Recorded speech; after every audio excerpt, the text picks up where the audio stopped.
নাকি নারী হলো খুবই সস্তা। কে কে ভাবি আসসালামু আলাইকুম। কেমন আছেন? আসসালাম। আমি চিনছেন? না তো। আমি শিকন আলী। আমার উস্তাদ, আপনার স্বামী আমার উস্তাদ, আমার বন্ধু, আমার বড় ভাই, এই সব এই এলাকায়। আপনার ভাই তো বাসায় নাই। আমি জানি মানে ভাই তো সবসময় বাইরে থাকে, ব্যবসা বাণিজ্য করে, তো বাইরে থাকে। আসছিলাম আপনাদের খোঁজ খবর নেওয়ার জন্য। ভিতরে আসতে বলবেন না? আসেন। জি জি। বসেন বসেন। কি সুন্দর বাড়ি ভাই, জানেন দূরে বসলে কেমন কেমন জানি লাগে, একটু পাশে বসি। ভাই কেমন আছেন আপনি? জি ভালো। মাশাআল্লাহ, আপনি তো অনেক সুন্দর বাড়ি। সেই বিয়ের সময় দেখছি কি ইনোসেন্ট চেহারা আপনার, এখন আপনার চেহারা কেমন আছে? তবে সবই ভালো আছে, কিন্তু ভাই বয়স তো বেশি। না হোক, স্বামী তো একটু বয়স্ক হবেই, বয়স একটু বাড়বেই। এক সময় ভাই 2 হাতে টাকা উড়ে দিত, আর এখন ভাইজানের অবস্থা খুব খারাপ। হ্যাঁ, আপনার ভাইজানের অবস্থা খুব খারাপ। দেনা পাওনা ভরে গেছে চারিদিকে। ব্যবসা বাণিজ্য ব্যবসা অবস্থা। বাণিজ্য আর আগের মতো নাই। আর এই বিপদের মধ্যে আপনাদের যদি আমি জীবনালী হেল্প না করি, তাহলে ভাইজানের সাথে আমার বেমানি করা হলো। আমি সত্যি ভাইজান অবশ্যই। কি বলেন আপনি? আমার মন শোনার কোনো ধারণাই নাই। ভাবি, আপনাদের এই অভাব অনটনের মধ্যে, এই বিপদের মধ্যে যদি আপনাদের পাশে আমি না দাঁড়াই, তাইলে আমি একটা কুত্তার বাচ্চা, আমি একটা জানোয়ার, আমি একটা ইঁদুর। এটা আমার নৈতিক দায়িত্ব।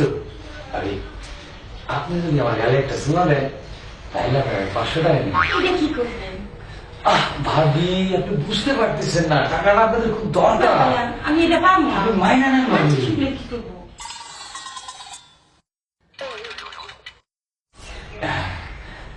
দেখ,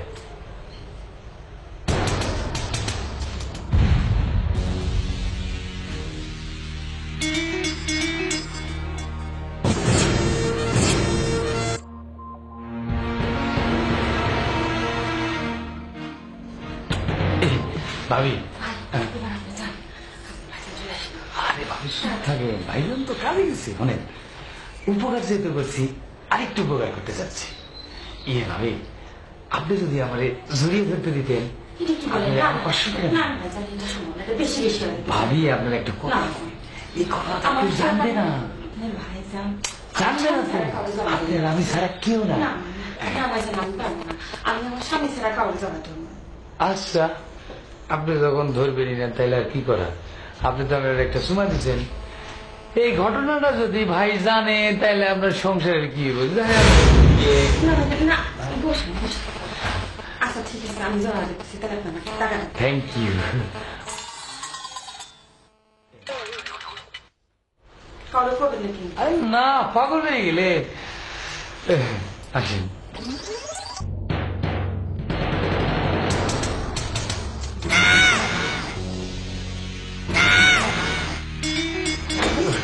আচ্ছা, না হয়েছে তো।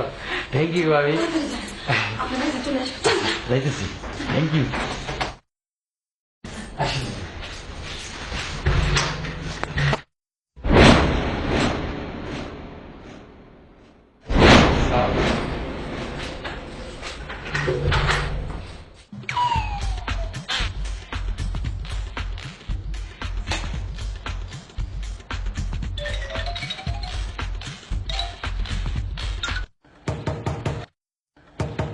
আসতেছি।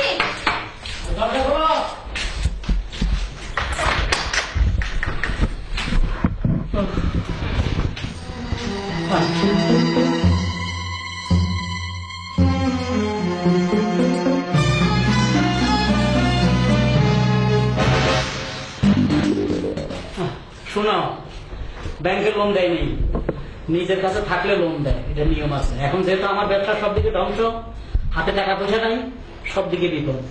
কি ব্যাপার, তোমার অস্থির লাগতেছে আর দরজা খুলতে এত দেরি করলে কেন? না, ওই মানে তোমার এক শিষ্য আছে না, সিকন আলী না কি জানি নাম। ও, আমার ছাত্র সিকুন আলী।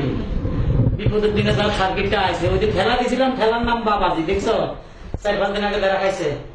তাহলে আমি কইছি আমার বাসা যায় তোর বাবির কাছে দিয়ে আইস। দিয়ে আসিস? আচ্ছা কি দিয়ে আসিস? ঢাকা যাওয়ার সময় আমার থেকে 1000 টাকা ধান নিছে, 6 মাস ঘুরাইছে।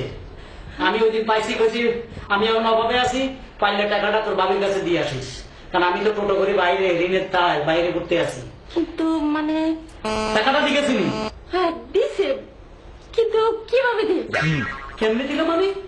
আরে টাকা দিছি না, এটা কও। চিকন